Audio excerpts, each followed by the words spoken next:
Welcome to The Explainer. Today, we're telling the story of Flask, the little Python web framework that literally started as a joke and then went on to power some of the biggest names on the web. So here's what we're going to cover. We'll start with Flask's wild origin story, see how it evolved to keep up with the modern web, figure out how to scale it up, and then see how it stacks up against the competition today. Finally, we'll talk about how you can choose the right framework for your next project. All right, let's kick things off at the very beginning. And trust me, its origin is probably not what you're expecting. Yep, you heard that right. One of the most popular tools in the entire Python ecosystem wasn't some grand master plan. It was an April Fool's prank.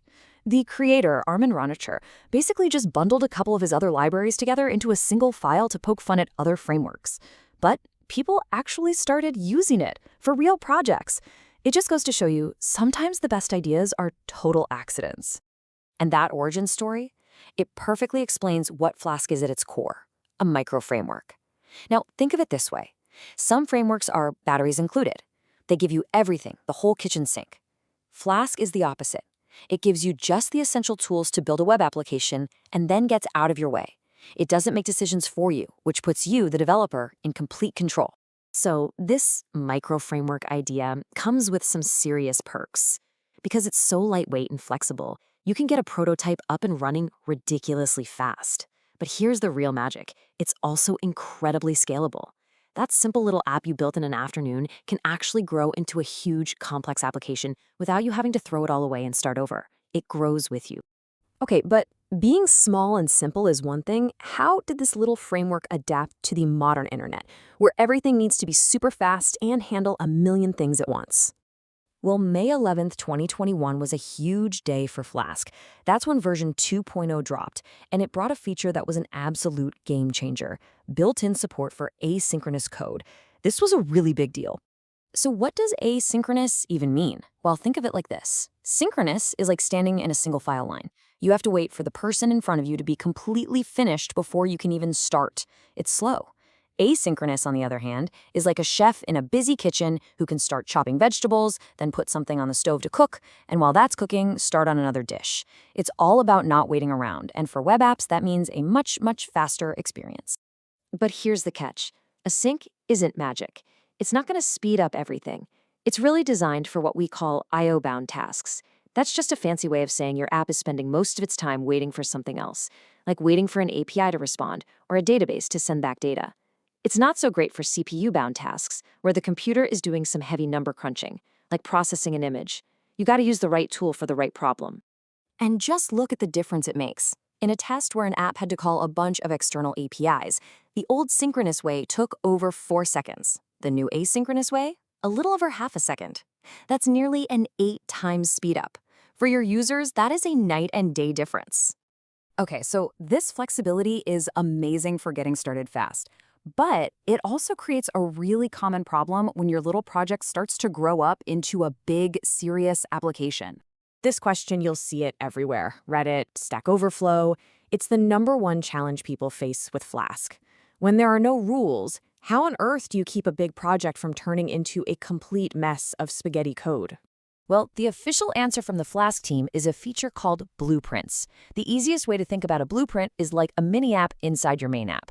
You can group all the code for user authentication into one blueprint, all the code for your blog into another, and so on. It lets you break your app down into logical, reusable chunks. And once you start using blueprints, a pretty standard structure starts to emerge. You have your main app folder, a file to initialize everything and register all your blueprints, and then separate folders for your routes, your models, and your config. This kind of organization is absolutely critical for keeping a big project sane and easy to work on, especially with a team. So now we know what Flask is, where it came from, and how to make it grow. But how does it actually fit into the bigger picture? Let's see how it compares to its main rivals in 2025. All right, let's break it down. You've got Fast API, which is the undisputed champion of raw speed. It's built for performance from day one. Then you've got Django, the all-in-one powerhouse that gives you everything you could possibly need. And Flask, it sits right in that sweet spot in the middle. It's the flexible, lightweight choice that gives you a great balance of speed and control. Now, if you look at something like GitHub stars, which kind of shows developer hype and interest, you see a really cool story. Django is the established giant with a massive, dedicated user base. Fast API is the hot new thing that has seen absolutely explosive growth. And Flask? It's right there in the mix, holding strong, which just proves how much staying power it really has. And this developer's comment really hits on a key point. If you're building a big, traditional web application, Django's batteries included style, with its built-in admin and database tools, can save you an absolutely huge amount of setup time. But then, on the other side of the coin, you have developers saying this. For building modern APIs, a lot of people feel that Fast API gives you that same simple feeling you get from Flask, but it's just plain faster and comes with more modern features like automatic documentation right out of the box. So, what's the bottom line here? After looking at all this, which one should you actually use for your next project? Well, the most important thing to remember is that there is no best framework. It's all about picking the right tool for the job you're doing. Flask is your go-to for quick prototypes and projects where you want total flexibility. Django is king for big, data-heavy apps. And Fast API is the clear winner for anything that needs to be incredibly fast, like microservices or AI models. And that really brings us to the final question.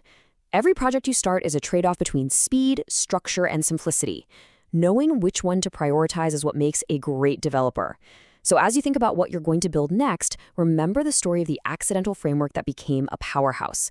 What will you choose to build?